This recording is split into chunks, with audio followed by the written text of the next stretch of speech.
What's up, guys? Andrew here from IGN. I am with Anthony Burch from Gearbox. Hello. And we're looking at the 4th campaign DLC for Borderlands 2. Yep. Well, right now we're looking at Sanctuary at a fast travel machine. Right now we're looking at nothing new and nothing. There we go. There's something cool. Look at that. That's a different name. I love the names of all the new areas. And so what is this new content called? It is called Tiny Tina's Assault on Dragon Keep, and I'm going to shut up now. Upon a time, the Vault Hunters play the game. The world is on the brink of going boom boom. This is our most desperate hour. Unless we make a stand here and now, we gonna die. Now. Roll for initiative! What's initiative? It says which order we attack in. I punched the initiative. What's going on? I wasn't paying attention. Tina, why don't you start over? Welcome, fine ladies, to your first session of the most coolest game in the world, Bunkers and Badasses! As your bunker master, I will be spinning today's tale of fantasy and... Wait, why the hell are we playing this kid's game? Oh, you know, maybe because... Shut the hell up, Morty! Tina? She's right, though. Shut up. While our vault hunting buddies beat the slamma-jamma out of that Hyperion informant downstairs, I thought we could play a game. Now, pick your characters. You got the Necromancer, the Commando, the Siren... Siren. Dibs. My siren's name is Brick, and she is the prettiest. Tina, why don't we just start now and figure that out later? Come on, girl. You know we gotta wait for Roland before we start.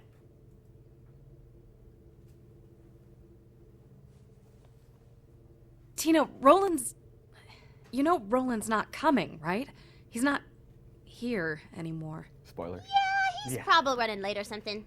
We'll just start now. So, like I said, roll for initiative, suckers!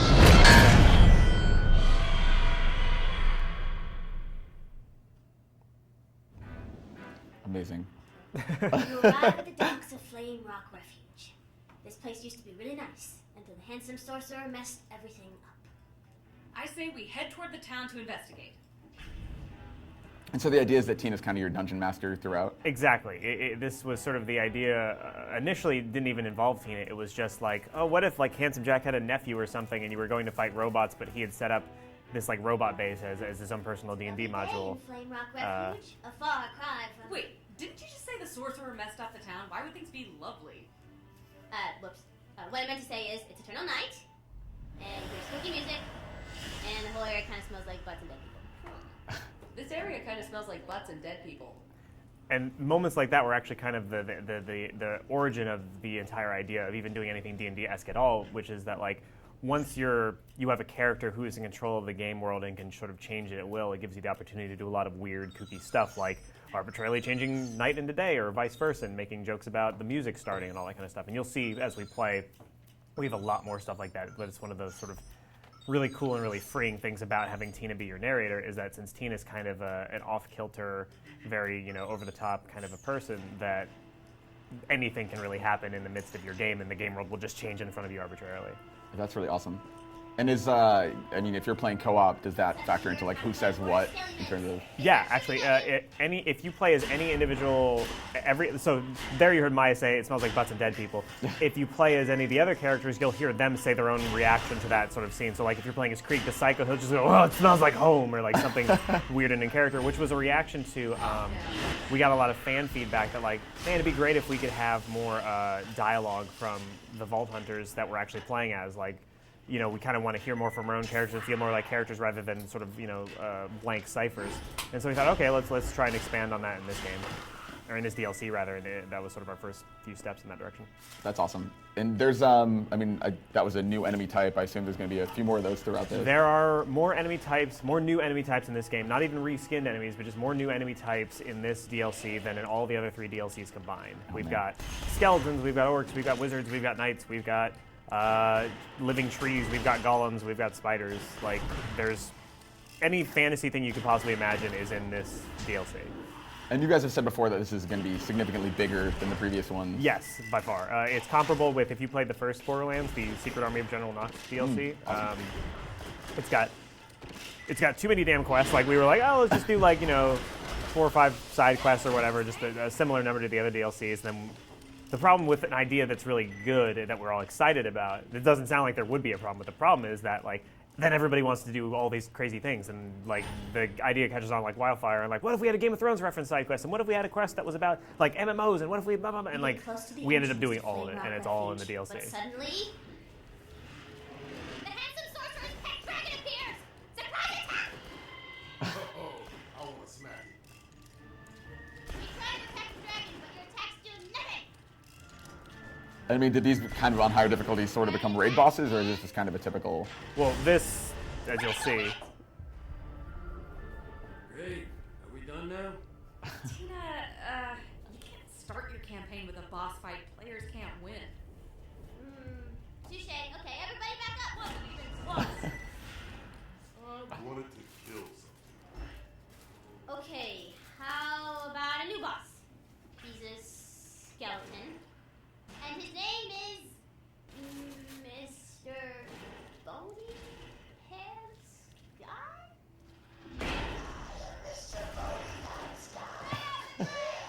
I think it's really cool how you guys play with the game mechanics as things evolve. Like I mean, even with Krieg, right? There's like his second wind and fight for your life kind of becomes part of his class. Right. You know? And it's cool seeing you guys kind of mess with those mechanics. yeah. The idea was it was sort of like since nothing that happens is technically like real in a sense. It's all just part of the D&D game, that we could break the fourth wall at every possible opportunity and have all kinds of fun and like Alright, in a. Road to Flamerock Refuge is open.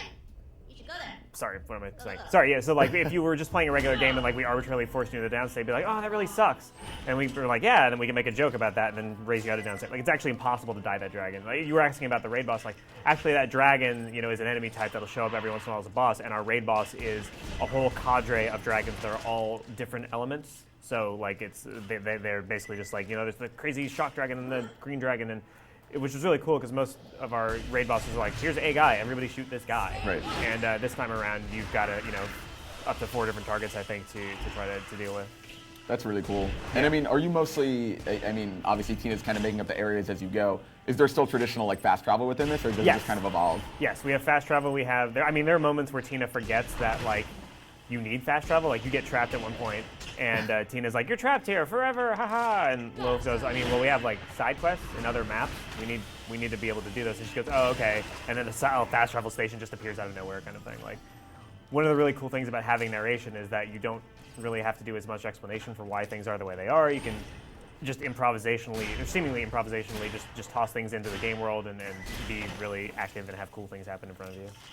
Like we wouldn't have been able to, pull that dragon joke if this weren't just some story being made up by Tina. But yeah, as you saw, fighting a lot of skeletons. Those guys are again not reskinned enemies. They're not bandits. They behave totally differently. They have shields that repel bullets, and they have there's bow and arrow guys who have weapons that aren't hit scan. You can dodge them pretty well and all that stuff. And when is this one coming out? This is coming out late June for PS3, Xbox 360, and Steam. If you had the season pass, then you will get it for free. Awesome. Very cool. Well, this looks incredibly cool.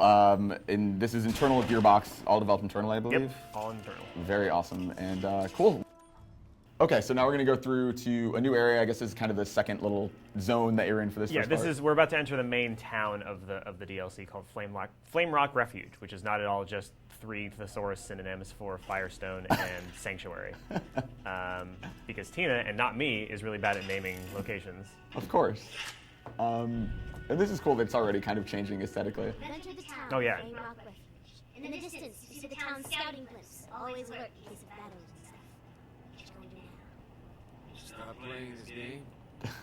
So, Let's talk to some town folk. so I mentioned earlier that we've got more enemies and just a generally bigger DLC than the other 3 DLCs combined. That extends to the art. You'll notice a lot of really custom assets. The Flamerock sign, we have clock towers and flags blowing in the wind, and that really cool vista with the Handsome Sorcerer's tower that looks like an H because he's actually sort of a version of Handsome Jack that exists in Tina's imagination and that kind of thing. We have these new vending machines where we changed Marcus munitions into Marcus cannons. The Zed's meds are now Zed's apothecary, and Marcus's ammo is now Marcus's missiles, basically. We tried to take everything from Borderlands that was cool, still maintain the basic core and gameplay of Borderlands, but take it all and sort of co-opt it into this fantasy universe and make everything just a little bit more Borderlands-y. Like, you don't generally see as much, corrugated metal and rusty wood as you do in this game as you would in other fantasy games. It's still got our style to it. Yeah, that's really cool.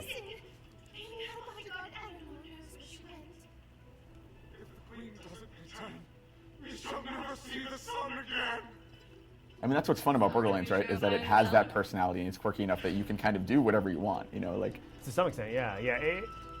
This just removed even more restrictions on us. You know, there was always, you know, as goofy as Borderlands can be in you know the main game, there still needs to be some degree of like realism to it in terms of like why are things happening? Well, because of this reason. Here, we can have this happen. She just appears in front of you because she forgot to put a piece on the board. Big deal, you know. I talked to her in character, of course. it's cool too that you were able to bring back the original Vault Hunters for this. Yeah, that was one of the ideas we had early on because they were really important in the main story, but never actually showed up in any of the DLCs up until that point. So we thought, oh, it'd be cool to have them come in and sort of be players here. And not only that, but like, whenever you got to see them in the main game, they were always doing very important, like, we're saving the world from Jack kind of stuff. You never got to just sort of see them as people and just see them hanging out. What I really like about this DLC, at least from a narrative perspective to write it, is that it's basically just a big hangout. Like, it's like Dazed and Confused or Jackie Brown or any of those, you know, those movies you love where it's just like dudes sitting around and just bullshitting and just having fun kind of thing. And the story around the table still has an arc to it, and some important stuff happens, especially in terms of Tina sort of learning to deal with what happened in Borderlands 2 and all that stuff. But there's a lot more opportunities for just them sort of shooting the shit and having fun. There's a whole quest just about how much all of them like Game of Thrones. Like, it's just them sitting around just being like, oh man, remember when that one thing happened and blah, blah, blah. Like, it's pretty freeing and fun. That's really cool. It's cool that you're able to have people playing this after the main campaign. They were able to kind of reference events that have already happened, and there was a little bit of that in Sir Hammerlock too. I mean, I think it's cool kind of setting this after people have already completed the game. Yeah, it's the upside of releasing a DLC, you know, like 6 months after the game's come out, is that you don't have to worry as much about people who haven't finished the main campaign. It's like, if you haven't finished it by now and didn't know that Roland was going to die, then, you know, whatever. That shit's on you now. There's a statute of limitations on spoilers. And I mean, at a certain point, how long were you aiming to make this, like, per area? Or do you feel like it was basically just kind of as goofy as you can make it or as creative as you can make it within each zone? Well, we shot for at least a minimum time of around 4 or 5 hours. But like I was saying before, everybody on the team really liked the ideas we had here. And it has such, you know, breadth to the things that you can do that people inevitably just added their own stuff. And we're like, what if there was a whole, you know, circle of slaughter that was just in this one temple and had a bunch of traps? And Jason Reese, our level designer on the main game, just worked on that. And It's too dangerous to go alone. And I mean, you mentioned there are side quests. I mean, I'm assuming there are circle of slaughter and still. Yeah, there's a slaughter. There's raid boss. There's a bunch of just really crazy side quests. Like, you're gonna see one of them here today. Oh man. And again, reacting to fan stuff. People like Torg, so we thought, let's have you meet him in person for once. That's awesome. Yeah, it's cool because again, like you're able to look at characters differently than you would in any other situation. You know, because they can just be doing whatever. Like, it's cool to bring Ellie in and then switch to Torg. Like, that's really awesome. Are there a lot of returning characters in this? I mean, I'm assuming you don't want to talk about all of them, but. Yeah, I mean, there's either characters who straight up recur, or they are. The cool thing is that, you know, since it's all happening in Tina's imagination to some extent, we can bring back characters that are dead just for whatever reason we want to. So you'll see some dead people, and you'll see some living people, and you'll hear, you know, the 3 Vault Hunters talking about what's going on beyond the game and all that kind of stuff. This is definitely a very fan servicey kind of DLC, because we figure, you know, if you've stuck with us for 3 DLCs and you've played Borderlands 2 and, you know, you still care about it, then you deserve to have some crazy fan service stuff. Sure. I mean, what's cool about, you mentioned Tina's imagination. It's cool because Tina is, like, obviously a really fun, hilarious character, but she also sort of has this, like, tragic background, you know, that you guys have explored. Yeah, that was always sort of one of the keystone aspects of Borderlands, just from a tonal perspective, was like, you can be goofy, you can have her, you know, rapping and saying badonkadonks and stuff like that, and just have her be funny. But there needs to be something dark to sort of ground us and bring us back to the realization that Pandora is inherently a very harsh planet. And so we actually took that basic philosophy to this DLC as well, where it's like, yeah, funny stuff is happening and you're killing orcs and, like, over-the-top fantasy stuff is happening, but as you may have sort of noticed at the beginning in that intro video, Tina doesn't seem to know that Roland's dead, and she and Roland were really good friends. And so there's actually these 2 parallel narratives going on. One that's like, haha, fun, kill a sorcerer, and the other is like Tina basically having to come to terms with the death of a loved one. I mean, you guys are really good at balancing that, even like Bloodwing in the main game, right? Like, it's you have stuff that's like very impactful, balanced with stuff that's a little goofier. Well, thank you very much. I mean, how are you able to kind of balance that? We hope for the best and then get really surprised when people say what you said.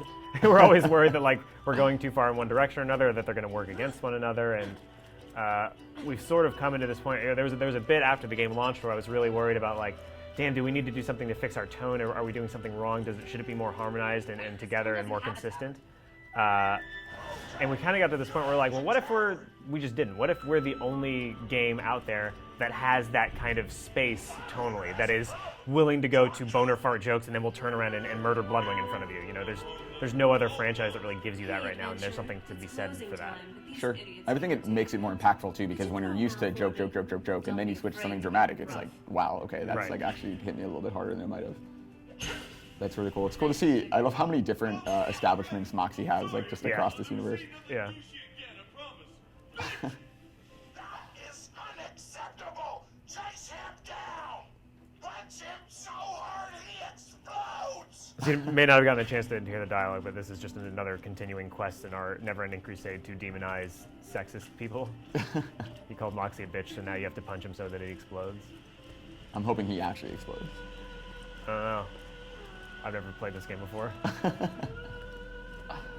So while back in Moxxi's bar, you saw Moxxi had a new crazy fantasy Renaissance fair kind of costume, and oh no! It makes no sense. Torg is ruining your campaign. I'm having fun. Well done. So he clearly exploded, and the knockback on it killed Adam, which is funny.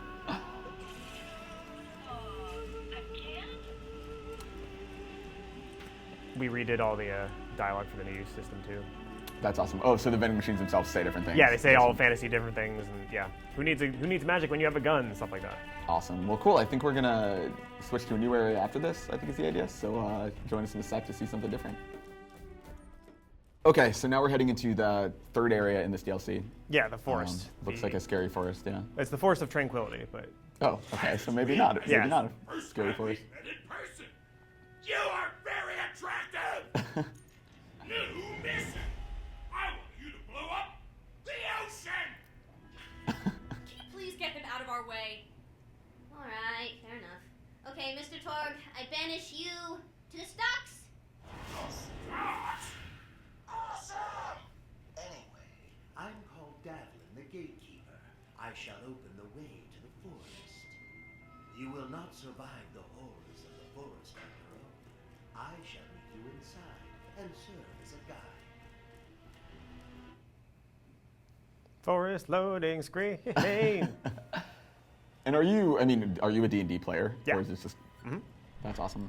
And as are many of the voice actors in this game too, which is pretty cool. Tranquility. Boring. Man, it's cool how, again, just aesthetically, these are such different environments each time. Yeah, and they get even more different. Dang, now I gotta come up with a better name for the forest. So yeah, everybody that worked on this game is a nerd of some sort or another. Many of us are D&D nerds, and so you'll find, especially in the side quests, there's a lot of things in reference to just like what it's like to play D&D. So like even when you look at the Vault Hunters, like Lilith is the D&D person who's like super into it, and Brick is the guy who's like interested in it but he's never played it before, and Mordecai is the guy who's like part of your friend group but he doesn't really give a shit about it, and he's kind of bringing everybody down, but eventually he'll sort of grow to like a little bit more. I love, again, just what you guys managed to do with names of enemies and areas and stuff. Like, it's really cool, like, making that part of the humor. Oh yeah. That was always sort of one of the things that we thought was really appealing about this idea, is that we could use every little mechanic, every little system that was already in the game, and just break the fourth wall to make jokes out of it. So these are tree ants that are pretty much what you expect. That was an adorable little stumpy one that Adam just mercilessly killed. It's cool how it's still maintaining kind of the evolution of different, just like you would with, any other enemy from the main game. It's like different sizes. Yeah, you got the normal one, you got the midget one, and yeah. I know they're still kind of like, you mentioned these aren't reskins of enemies, or they're still kind of like, They like all have, thematically like a Goliath type character who can still grow and evolve as you. yeah, as you thematically there are characters that serve similar gameplay kind of points, but there's also new enemies like this guy, the Pixie, who's actually not an enemy, she's a frenemy, and that if you use her, if you can catch her and get her in your crosshairs and then press the use button, she becomes your friend and helps you. If you accidentally shoot her, however, she becomes an enemy, so you have to be really careful when she's around. All right, so he caught her, and now she's giving him a series of buffs that change as you play. So like right now he's got a crazy speed buff, and then eventually she'll maybe give you some health or some shield regen or something like that. That's really smart. It's like sort of almost like the opposite of the Witch Doctor in the previous. Yes, DLC. exactly. That was always the goal. The Rubens who made the Witch Doctor and Ben Perkins, I think, who worked on the Wisp here. The goal is always to find something just new to play around with in terms of mechanics, something you're not used to, something that changes your normal sort of gameplay style, so you can't just go into like sleepwalk mode and just, I'll just shoot everything. Yeah, I think that's smart that you make the player learn as they're going, right? Because somebody who's playing this might have put in like 200 hours of Borderlands at this point, but yeah, you still they're want something new. learning. Yeah, that's really smart. You may not want to do that. I only balance the combat on the main path and... Oh no.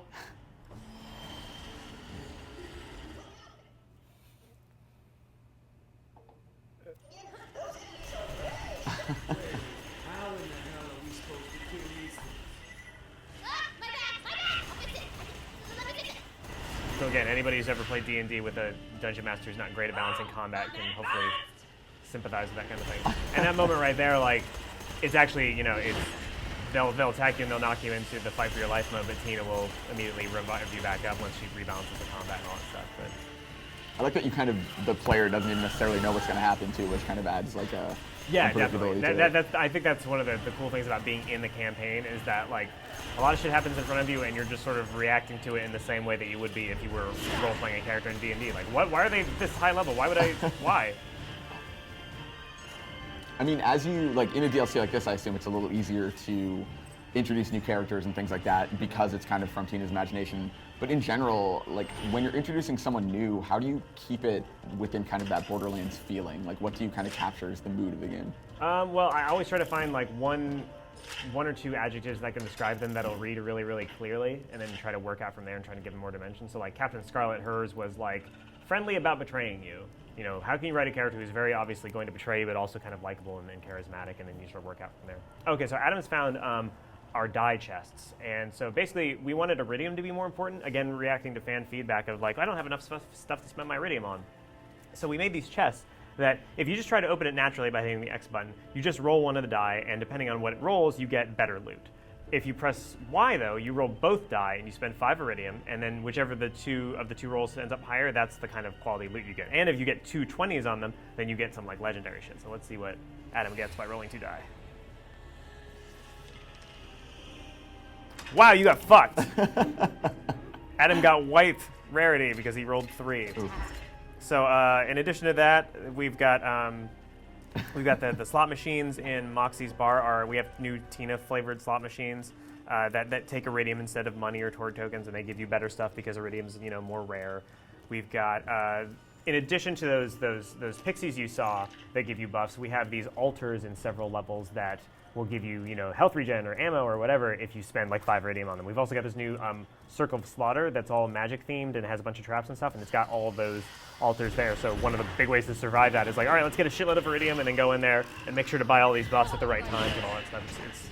That's really cool. There's a lot more strategic stuff to use your Iridium on now, which is really cool. Yeah, because previously there's kind of raid boss tokens essentially. It was raid boss and your backpack upgrades, and that was pretty much it. Yeah. And because of the new the update that came with the level cap increase, you can now carry more than 99. Oh yeah.